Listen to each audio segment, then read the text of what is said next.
Welcome to Synagogues of Mississippi, Part 2. In this episode, we start out with Jackson, which is not only the largest city in the state, but also the capital. It has about 173,000 residents, and as well as the largest Jewish constituency in the state. This is Beth Israel congregation. All the synagogues shown in this episode are Reform affiliated. Shabbat services are held here both on Friday evenings and Saturday mornings. Jeffrey Kurtz Lendner is the rabbi. The congregation was founded in 1860. By 1862, there were 15 Jewish families. The congregation moved to this location in 1967. As of 2014, it is estimated that there are more than 600 Jews living in Jackson.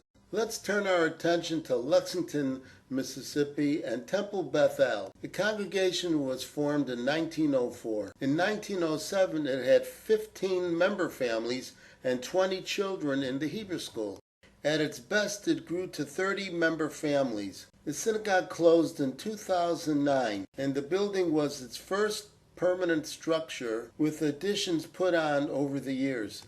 Our next stop is Meridian, and playing peekaboo in the bushes is Congregation Beth Israel. The congregation was founded in 1868. This building was constructed in 1964. David Goldstein became the rabbi in 2005 after he had retired as Rabbi Emeritus of a synagogue in New Orleans. The congregation, almost run like a business, has a family relocation plan designed to lure dedicated Reform-affiliated Jews to the area. Formal Shabbat services are held on Friday evenings. This looks like a courthouse building, but it's a synagogue. If you scrutinize closely, that's a Jewish star embedded in the bas relief of the triangular cap to those pillars. And I have no idea what I said. But this I'm certain. We're looking at Temple B'nai Israel in Natchez, Mississippi. Natchez has about 16,000 residents. Some say that there used to be about 6,400 Jews in total in Mississippi. It's a good day when Temple B'nai Israel can get 10 Jews together to hold a service. In fact, more non-Jews attend their Friday night services than Jews do. And it's not because of interfaith marriages.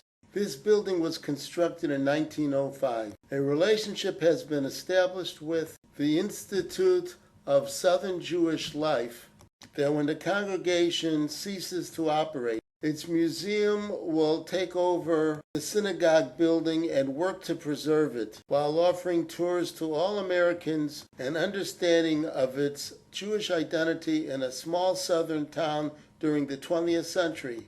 We shift over to Port Gibson, a very small town of about 1,600 residents, and once home to Gemiluth Chesed, a synagogue in the Moorish Revival design. This building was erected in 1892. At its peak, 50 to 60 Jewish families utilized the services of this facility. The congregation closed in 1986. When threatened with demolition, a non-Jewish couple bought the building to preserve it. And this leads us to the last town on our tour of Mississippi, Tupelo, the home birthplace of Elvis Presley.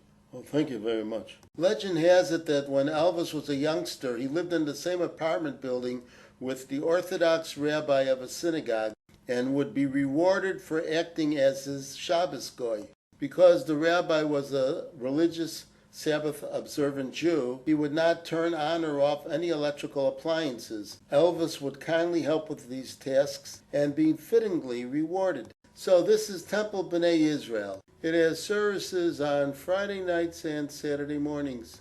The congregation was founded in 1957 and uses a traveling rabbi when it is deemed necessary, as well as made available. The synagogue building was dedicated in 1957. 41% of the funds from the 88 donors came from non-Jewish people. In the 1960s, Tupelo boasted 120 Jews. Today, there's about 20.